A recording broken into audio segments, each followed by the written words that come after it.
অনেক জন্ম করেই মানুষ জীবন পেয়েছি, আর পাবো কিনা আর পাবো কিনা জানি না। মানুষ জীবন পেয়েছি, আর পাবো কিনা। 60 বছর হয়ে গেছে। আমার তো 60 পার হয়ে গেল। দশরথ একদিন সিংহাসনে বসছেন, একদিন সিংহাসনে দশরথ বসছেন। এবার কি দশরথ রাজা, তো তার মাথায় কি থাকবে? বসছে তখন মাথায় কি থাকবে? মুকুট থাকবে। তা এবার বুঝতে পারছেন তো, তা মাথায় মুকুটটা একটুখানি ব্যাকা হয়ে গেছে। এবার তো সবাই বুঝতে পারছে না, প্রজারা তো বলতে পারে না রাজা মশাই আপনার মুকুট ব্যাকা আছে, এটা তো স্বাভাবিক, অত লোক। তা মন্ত্রী তো খুব বুদ্ধিমান, মন্ত্রী একটা আয়না নিয়ে রাজার সামনে ধরেছে। যেই ধরেছে আয়নার সামনে, আয়নায় দেখেছে, আরে তখন এটা আবার উঠিয়ে ঠিক করতে হবে। তখন দেখছে এইখানে একটা সাদা চুল রয়ে গেছে। তখন বলছে, তখন ভাবছে যেহেতু আমার তো বয়স হয়ে গেছে,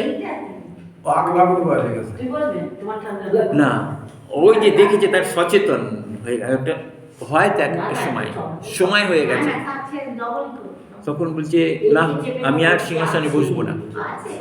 সঙ্গে সঙ্গে মন্ত্রীমণ্ডলীকে ডাকলো, বললো যে আমি ছেলেকে রাজ্যাভিষেক করো, রামকে বসাবো। ওই তখনই আলোচনা হলো যে আমি আর সিংহাসনে বসবো না, আমার বয়স হয়ে গেছে, আমি রিটায়ার্ড পার্সন, 60 বছর হয়ে গেছে, আমি এবার আমার বড় ছেলেকে রাজ্যাভিষেক করব। ওই তখনই পরের দিন ঘোষণা হয়ে গেল যে রাম রাজা হবে। রাম যেহেতু বড় ছিল, তাহলে দেখে বুঝলো আমার বয়স হয়ে গেছে। আমাদের তো সেটা হচ্ছে না।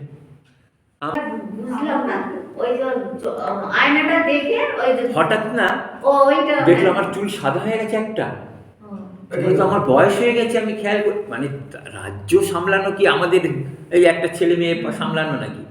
বিরাট রাজার সাম্রাজ্য বিশাল, তখন তো বিরাট সাম্রাজ্য, অত প্রজাদের দেনা কোনা হিসেব পত্র রাখা সম্ভব?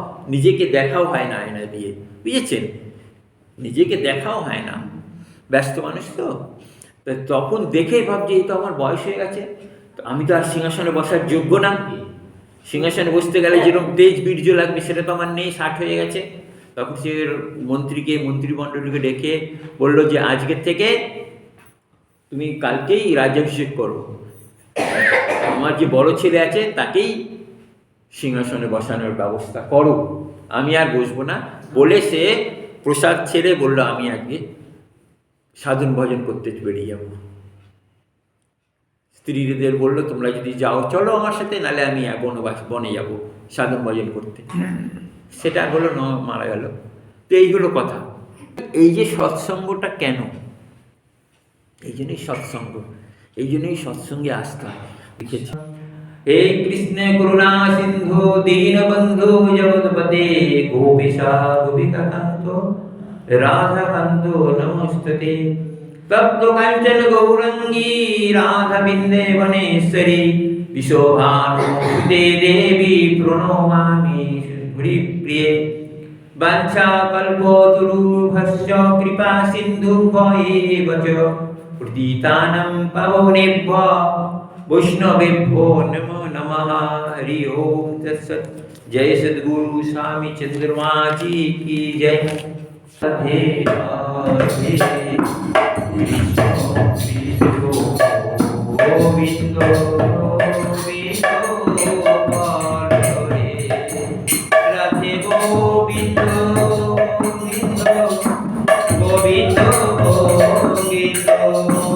गोविंद गोविंद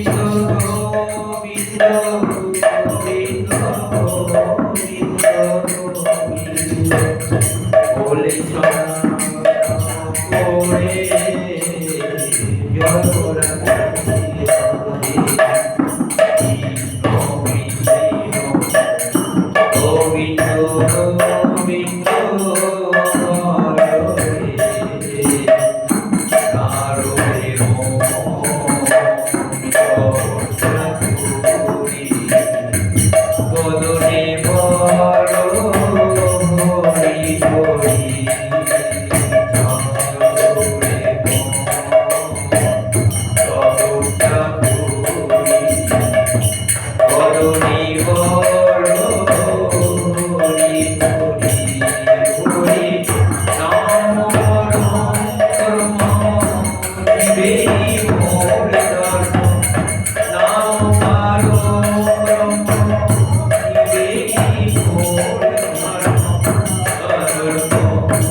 বলো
রে